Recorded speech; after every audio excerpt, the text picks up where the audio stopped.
Hello बच्चों, let's see the question. The question says arrange the following in order of increasing SN2 reactivity. तो हमें SN2 reactivity में इनका increasing order बनाना है. So first of all we will write down the key concept, and the key concept is higher is the stability of transition state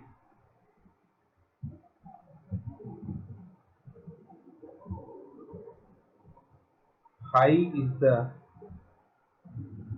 reactivity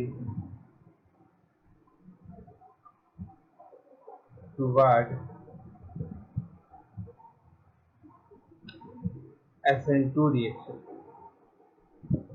ठीक, तो जैसा कि हमें मालूम है SN2 रिएक्शन जो है उसमें हमारे पास ट्रांजिशन स्टेट बनता है. तो ट्रांजिशन स्टेट की स्टेबिलिटी जितनी ज़्यादा होगी उतनी ही SN2 के लिए रिएक्टिविटी ज़्यादा होगी. Now smaller is the alkyl group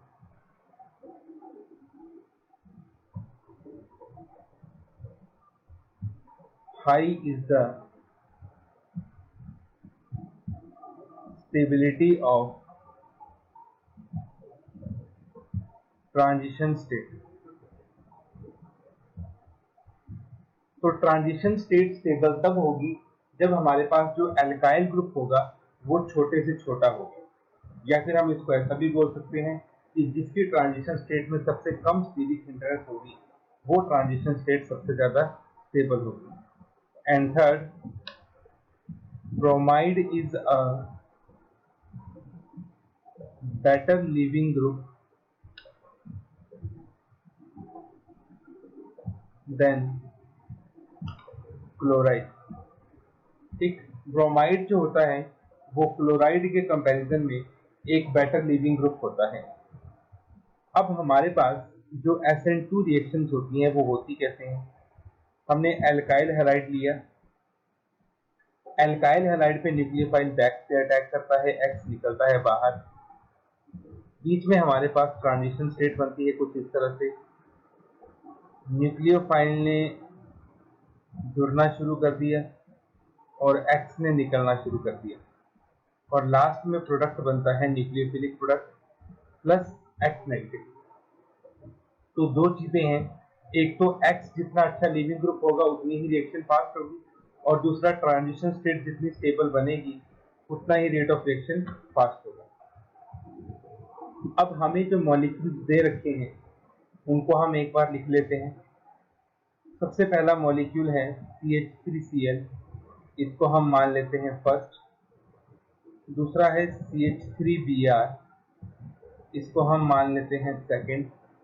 तीसरा है CH3CH2Cl, इसको हम मान लेते हैं थर्ड. और लास्ट में हमारे पास है CH3Cl. ठीक है, अब हमें पता है कि ट्रांजिशन स्टेट जो है वो स्टेबल कब बनेगी, जब हमारे पास एल्काइल ग्रुप जो है वो छोटे से छोटा आएगा. अब सबसे छोटे एल्काइल ग्रुप आपको देखने को मिल रहे हैं CH3Cl और CH3Br में, और इसमें भी मैंने आपको ये बताया कि Br जो है वो बेटर लीविंग ग्रुप होता है एज कम्पेयर टू Cl-. तो इसका मतलब ये हुआ कि CH3Br की रिएक्टिविटी जो होगी वो सबसे ज्यादा होगी. उसके बाद सेकंड नंबर पे हमारे पास आएगा CH3Cl. ठीक है, अब अगर हम थर्ड और फोर्थ मॉलिक्यूल को आपस में कंपेयर करें तो थर्ड मॉलिक्यूल का एल्काइल हैलाइड 1 डिग्री है और फोर्थ मॉलिक्यूल का एल्काइल हैलाइड जो है वो 2 डिग्री है. ठीक है, 1 डिग्री ट्रांजिशन स्टेट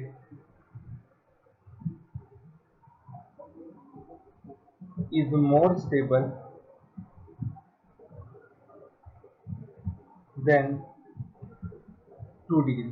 ठीक है, 1 डिग्री की ट्रांजिशन स्टेट ज्यादा स्टेबल बनेगी 2 डिग्री से, इसीलिए थर्ड नंबर पे हमारे पास आएगा CH3CH2Cl और सबसे कम रिएक्टिविटी होगी CH3CH CH3Cl। तो ये हमारे पास उसका ऑर्डर बनेगा। अब हमें क्वेश्चन में इंक्रीजिंग ऑर्डर पूछा है तो हम इंक्रीजिंग में इसको लिख लेते हैं। तो इंक्रीजिंग में सबसे कम रिएक्टिविटी होगी हमारे पास फोर्थ की, उसके बाद थर्ड की, उसके बाद फर्स्ट की, और सबसे ज्यादा रिएक्टिविटी होगी हमारे पास फोर्थ की। तो ये हमारे पास ऑर्डर बना इंक्रीजिंग SN2 रिएक्टिविटी का।